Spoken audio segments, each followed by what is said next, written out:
It started with a swing, just an ordinary playground swing. My son, Malachi, was on it, laughing, legs pumping the air like he wanted to kick the sky open. I was pushing him, gently, watching him soar, and then the scream. Not from him, not from me, from her. White woman, blonde ponytail, tan trench coat, holding a poodle like it was a passport to moral authority. She didn't speak to me. She spoke to me. "Excuse me, does anyone know if this man belongs here?" Her voice was loud, performed, calculated, like she wanted an audience. My back stiffened, I turned slowly, and just like that, my tattoos were no longer ink, they were warnings in her eyes. The snake down my arm, the angel across my neck.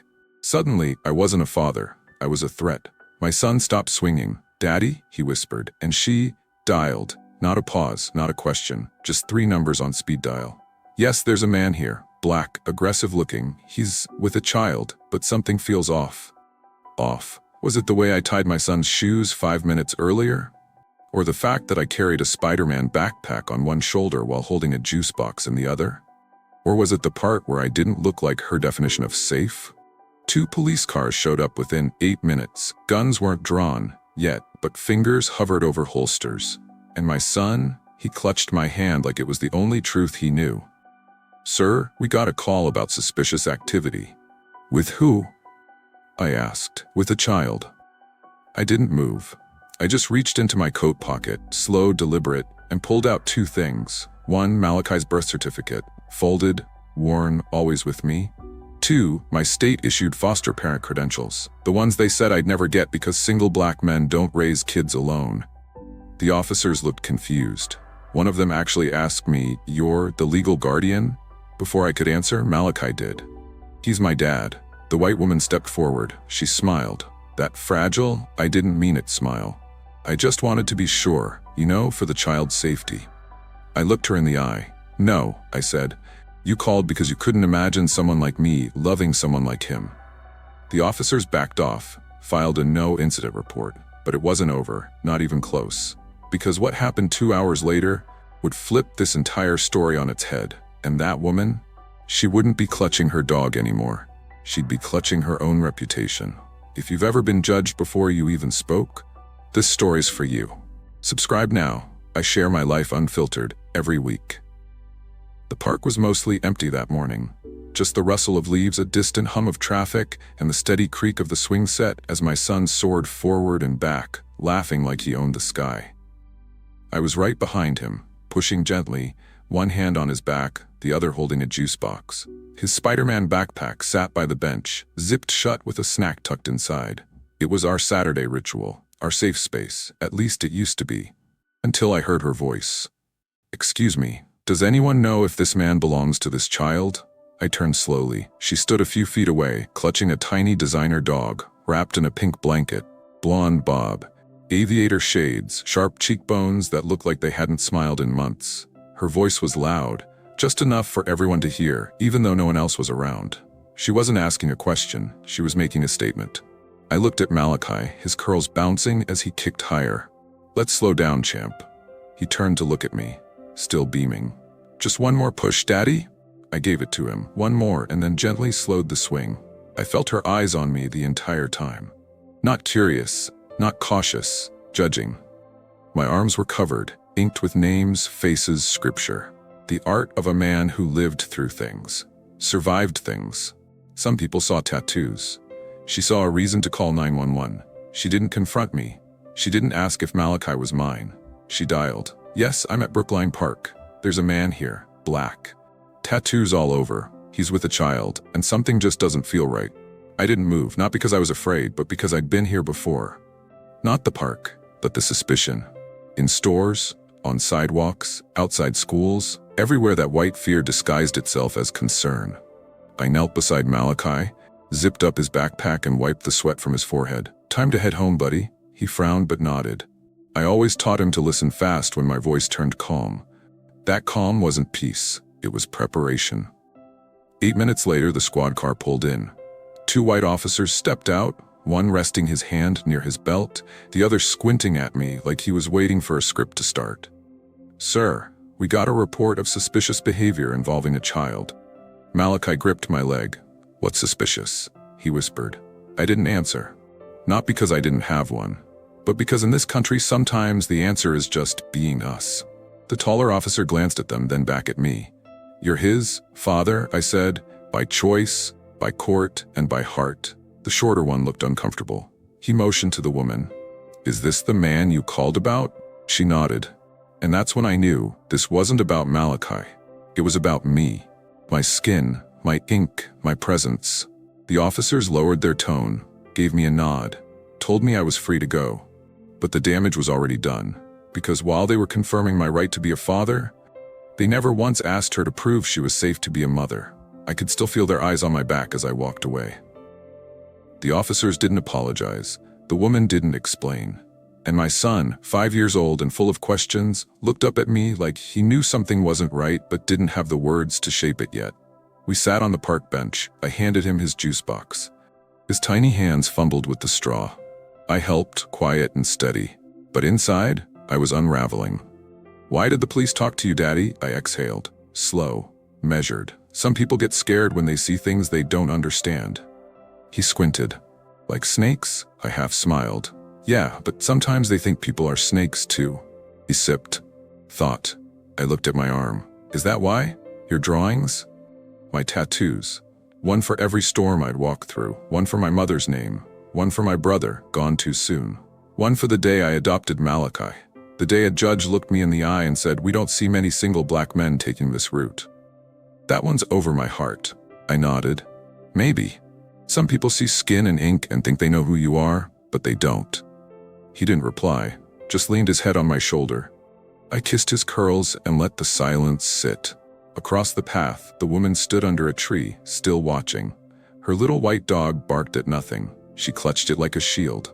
I noticed she didn't have a stroller, no diaper bag, no toys, but she had a phone, and apparently that was enough to feel powerful.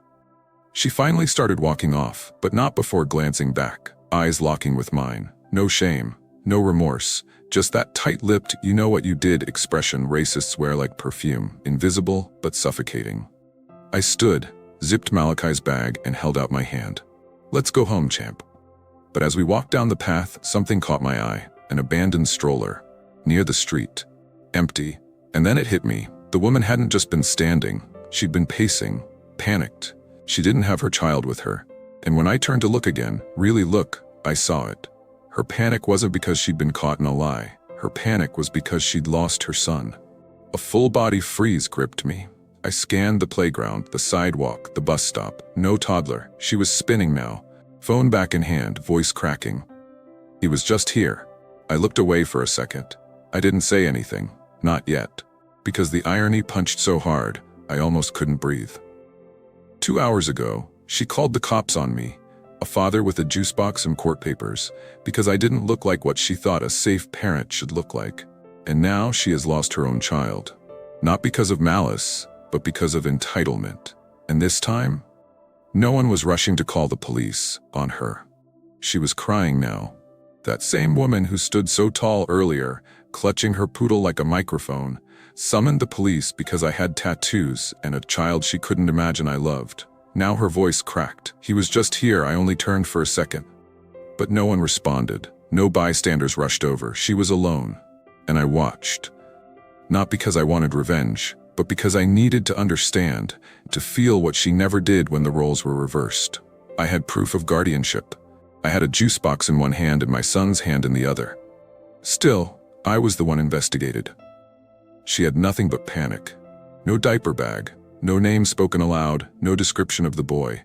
And yet, when she'd called the police, she'd been believed instantly. That's the cruelty of it all.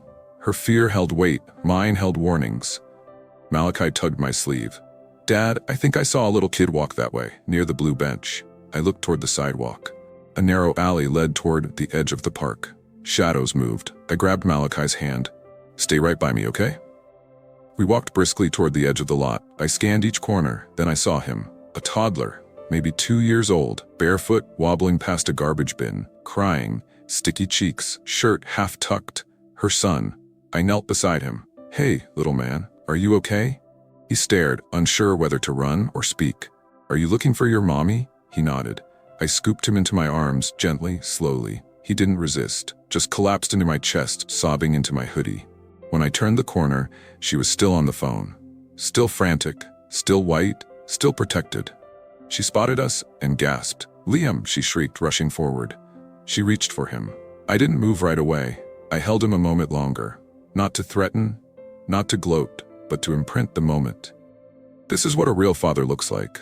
One who sees a lost child, even if it's the child of someone who sees you as a threat. Then I handed him over. She collapsed to her knees, clutching her boy like he'd just been born. "Thank you," she said without looking up. I waited for more, an apology, an ounce of ownership, but none came. "You were quick to judge me," I said, "faster than you were to protect your own." Her eyes filled, her voice trembled. You didn't mean to call the cops. You didn't mean to profile me, and you didn't mean to lose your son, but you did all three." She stood, ashamed, trying to gather words that wouldn't come.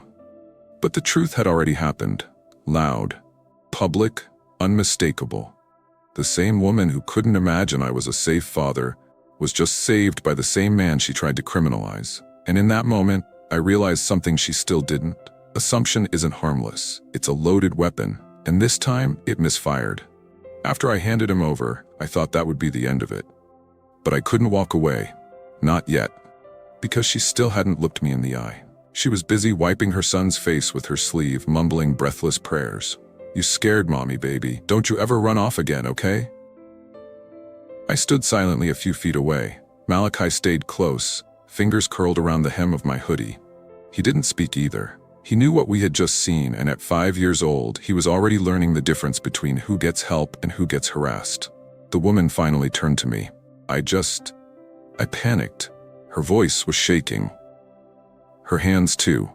"He was here, and then he wasn't," and I held up a hand. "I don't need the story. I saw the stroller. You left it by the bench." Her face went pale. "I thought he was right behind me." I nodded slowly. "And 2 hours ago, you thought I was kidnapping my own child."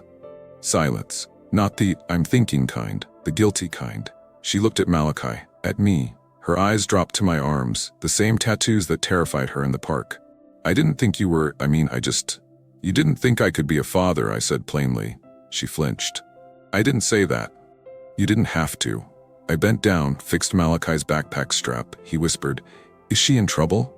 I paused. "No," I said. "Not the kind that gets handcuffs. Because that's the thing about racism dressed in concern. It never comes with a mugshot.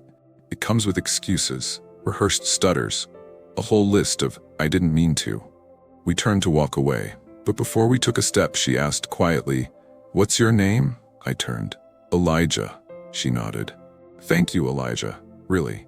I tilted my head. "You're welcome. But don't thank me because I saved your son. Thank me because I didn't treat you how you treated me." She didn't have a response. We walked back toward the main path. The bus stop loomed ahead, cold metal bench, yellow sign, and an ad peeling off the side with a cracked photo of a smiling family. I kept thinking about how fast things could have gone wrong.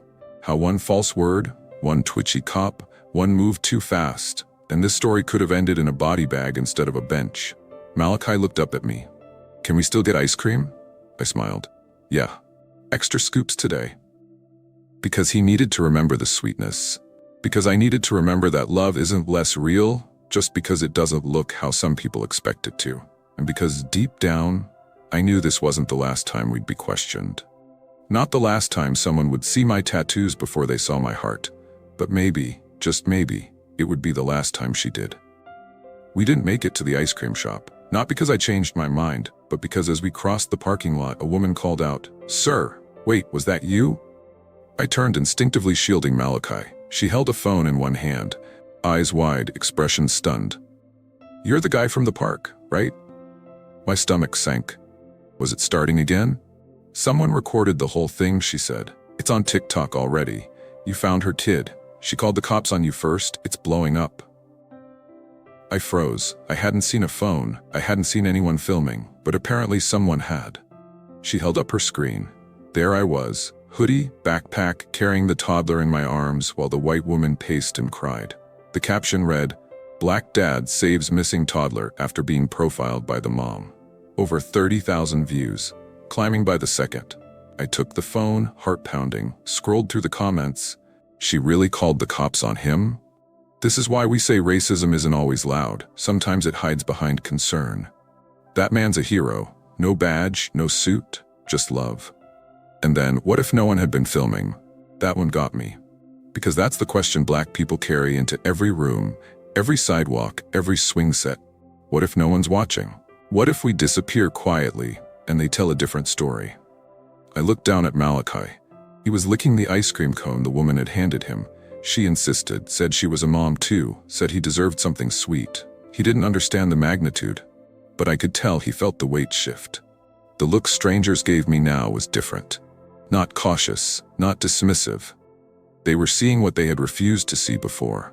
A protector, a father, a human. Still, I couldn't ignore the bitter taste behind the sweetness. It shouldn't have taken a viral video for people to believe I was worthy of basic decency. I shouldn't have had to save a child to undo a lie. But here we were. Back at the bus stop, a teenage boy approached. "Hey man," he said, "my dad showed me your video. He said, this is why you don't judge people by what's on their skin." I thanked him, but inside I thought, that's a lesson you should have learned without needing me to prove it. Because I wasn't trying to be a hero. I was just being a dad. A black, tattooed, single dad. One who didn't wear a suit, didn't carry a briefcase, didn't fit their mold. But today I didn't fit in their box either. And that was enough. That night, after the video had passed 200,000 views, Malachi was asleep. His tiny hand curled around a plush toy, Spider-Man pajamas bunched at the ankles. The kind of sleep only children have, untouched by headlines, judgment, or hashtags. I sat on the couch, scrolling through comments again. Some supportive, some performative. And some, well, they reminded me of the world we still live in. Maybe if he didn't look so intimidating, she wouldn't have panicked. There it was. That sentence again. The one that always floats to the top of situations like this. The one that tries to make racism sound like reason. I looked down at my forearms. Ink told my story when people refused to ask. One tattoo traced the skyline of the foster home I grew up in. Another read, "My love, my fight," right below Malachi's adoption date. One for my late brother, taken by the same system I was lucky enough to escape. And across my ribs, in black and bold, "I am not what you fear." I didn't get them to look tough. I got them to remember. But to her, and people like her, my tattoos weren't memories, they were warnings. I thought back to that moment in the park, how she didn't ask a single question before assuming the worst. Because to her, my skin and ink were already speaking loud enough. She just didn't bother to listen to what they were saying. I pulled out my phone and opened my drafts. Typed, "Tattoo doesn't mean dangerous, it means lived." Paused. Then added, "Black doesn't mean suspicious, it means human." Hit post. Within minutes, it was being shared. Dozens of people, mostly black dads, tattooed men, foster parents, replied with photos. Holding kids, reading bedtime stories, making pancakes. We weren't rare, just routinely misjudged. I got a DM from a woman in Atlanta. "I'm ashamed to admit I used to be that woman. But watching your story made me realize how much I've internalized what danger looks like. I'm unlearning. Thank you." I stared at the message. Unlearning. That's what this was really about. It wasn't just about what she did in that moment. It was about the years of quiet programming that told her someone like me, dark skin, neck tattoos, alone with a child, was a threat first and a parent maybe never. This wasn't about just her fear. It was about how that fear gets built, passed down, reinforced, until it walks into a park and dials 911. I shut off the phone, walked into Malachi's room, sat on the edge of his bed. He stirred but didn't wake. I leaned in close and whispered, "No matter what the world says, son, you don't have to look like safety to be it. You already are."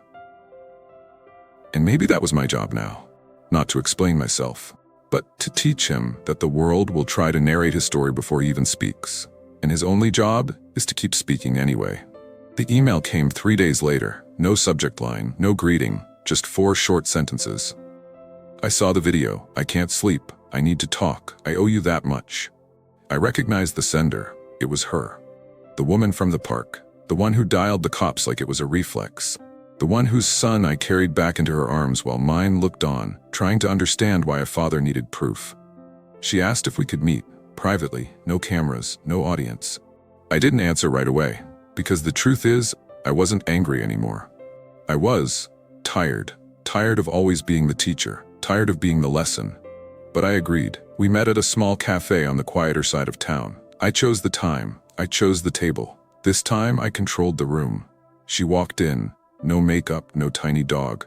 Her shoulders hunched, eyes heavy. She looked smaller without the authority of assumption holding her up. She sat down, hands clasped tightly. "Thank you for coming?" I nodded.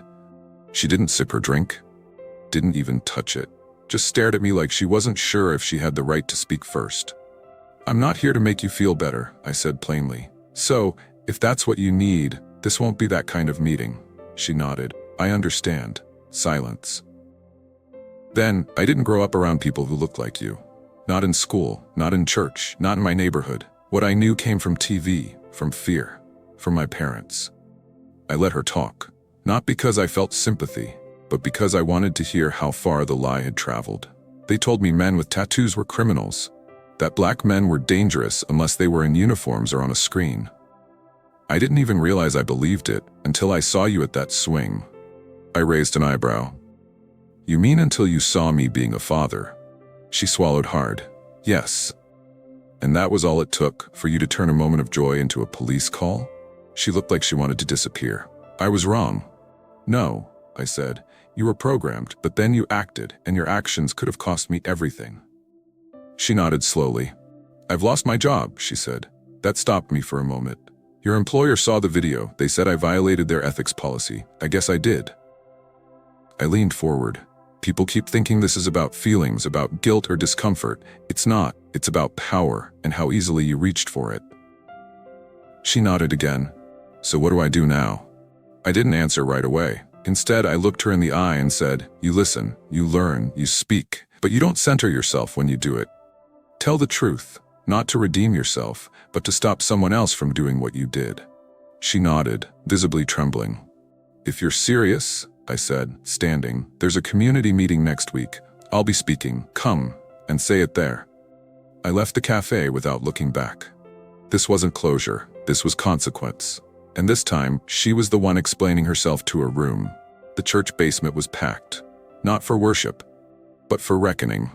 The community town hall wasn't a polished event. No banners, no catered coffee, no press releases. Just metal chairs, folding tables, and people. Black, white, brown, showing up with their stories and their scars. I stood near the front, clipboard in hand, watching faces filter in, and then she walked through the door. The woman from the park. She didn't wear shame like armor. She wore it like truth. Heavy and unflattering. People whispered. Some stared. A few scoffed. I watched her take a seat near the back, alone. When it was my turn to speak, I didn't open with anger. I opened with memory. I told them about Malachi, about the juice box, about the swing, and about the moment my fatherhood was treated like a crime scene. I told them about my tattoos, how every one of them had a story, none of which included violence or prison. I told them about what it means to be a black man in public with a child, how love becomes suspicion and joy becomes threat. And then I said something I hadn't planned to say. "The woman who called the police on me is here tonight." Gasps, shifts in chairs, murmurs. She didn't move. I turned to her. "Would you like to speak?" At first, she didn't stand. Then slowly, she did. Her hands trembled. Voice cracked before it even started. "I don't expect forgiveness," she said. "I just need you to know that I believed I was doing the right thing. And I've spent every moment since then realizing how wrong I was." She paused, swallowed. "I called the cops on a father because I couldn't imagine someone like him could be one. And that's not a flaw. That's a failure. Mine. My upbringings. My silence when it mattered." The room held its breath. "He didn't just save my son. He taught me something I didn't want to admit. That safety isn't about how someone looks. It's about what they do. And he did more in 10 seconds than I've done in 30 years. A few heads nodded. One woman wiped her eyes. But I wasn't looking for applause, and neither was she. When she finished, she sat down quietly. I walked back to the mic.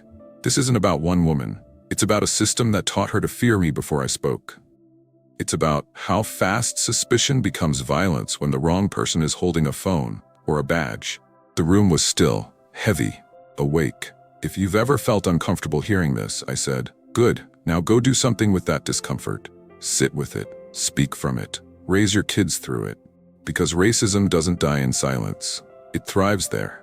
And tonight, we were making noise. The clip of her confession went viral by morning. Not the crying kind, not a redemption arc. Just her voice shaking behind a microphone in a dimly lit room filled with folding chairs and worn shoes. No stage, no script, just the raw truth. I called the police on a black father because I didn't think someone who looked like him could be one. People didn't react how she expected. Some praised her, some attacked her, some accused her of doing it for attention. But most just shared it, because it said what too many still think and are too afraid to admit. That racism doesn't always wear a hood. Sometimes it wears concern. Within hours, morning talk shows were analyzing it. One segment asked, "Are white women weaponizing fear in public spaces?" Someone called it the new Emmett Till effect, when a glance, a word, a lie, or a dial tone could erase someone's life without a single bullet fired. She texted me once after that. Just a line, "I'm listening, I'm not running." I didn't reply. Not because I was angry, but because this story was never about her. It was about what she represented. She got the platform, but I got something else.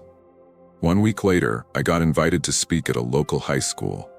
Not about the incident, but about parenting. They asked me to talk about what it means to raise a child you didn't create, but chose. The auditorium was quiet when I walked in. Students sat in hoodies and headphones. Some nodded when I mentioned Malachi. Others leaned in when I told them about the tattoos and how every line told a truth. People say kids are watching us, I told them. But the world is watching them too, and not always kindly. I told them about the moment Malachi looked up at me while the cops were questioning me, how his grip on my leg tightened, how that grip meant everything. Your presence is not a threat, I said, even if the world treats it like one. Afterward, a tall boy, lanky, dark-skinned, maybe 16, pulled me aside. "I used to think I couldn't be a dad," he said. "Like, I'd never be allowed. But you made it feel possible." That hit harder than any headline. Because for once, I wasn't explaining my humanity to the system. I was reflecting it back into the kids who needed to see it.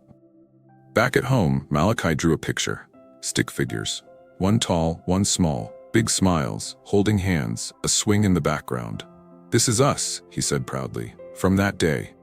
I looked closer. The small figure was him. The tall one had tattoos on both arms, and under it, in his best 5-year-old handwriting, "My dad is safe, but people need to learn that."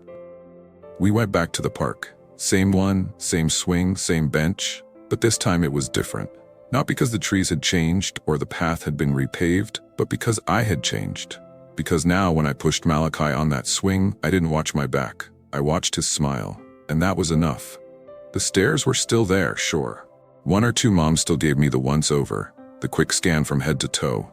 Tattoos, hoodie, black skin, Spider-Man backpack. But they didn't reach for their phones this time. They reached for curiosity instead of assumption. One woman approached me, maybe early 40s, brown hair, stroller by her side. She smiled gently. "I saw your video," she said. "You changed the way I look at things, at people." I didn't say thank you. Not because I wasn't grateful, but because I didn't do it to change her. I did it to protect us. Still, I nodded. "Appreciate that," I said. "Most people don't say anything at all." She gestured toward Malachi. "He's lucky to have you." I looked at my son, midair, laughing so hard his shoes kept flying off. I'm lucky to have him. Because he doesn't care about my tattoos, or my history, or the fact that some people still think father and black can't share a sentence. He just knows I show up. I tie his shoes, I wipe his tears. I stand between him and the world when the world forgets he's still a child. That's all he needs. That's all any child needs. I sat down on the bench, closed my eyes for a moment, let the breeze move through me, let the memory of that day pass through, not erased but softened. And I thought, this is how healing starts, not with a headline, not with a courtroom, but with a choice to come back to the place where the harm happened and sit without fear. I opened my eyes just in time to catch Malachi leaping off the swing. He ran up to me, grinning, breathless. "Can we come back again tomorrow?" "Yeah," I said. "We belong here." Because we do. And we're not leaving. If this story made you feel something, if you've ever been judged by how you look or watched someone you love be reduced to a stereotype, don't just scroll past. Speak, comment, share your story. And subscribe, because on this channel we tell the stories they try to ignore. This isn't just storytelling, it's truth-telling. And we're not done yet.